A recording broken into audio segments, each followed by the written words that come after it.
歡迎收睇一節天氣報告。東北季候風正為中國東南部帶來普遍晴朗嘅天氣。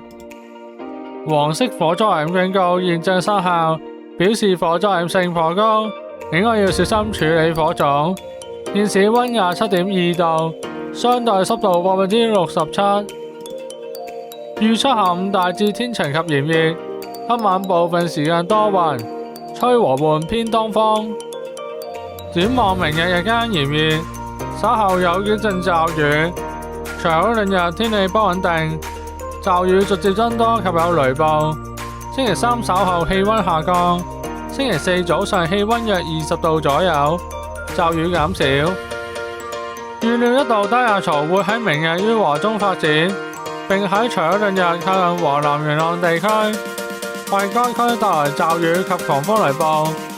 受東北季候風影響，本周中後期廣東驟雨減少，氣溫稍為下降。另一道低壓槽會喺周末至下周初影響華南，該區天氣漸轉不穩定。預測今日空氣質素健康風險，一般同路邊監測站都係低至中嘅水平。預測今日最高紫外線指數係9，強度屬於甚高。預測今日顯著降雨概率為低。跟住落嚟睇埋各大城市嘅天氣預測。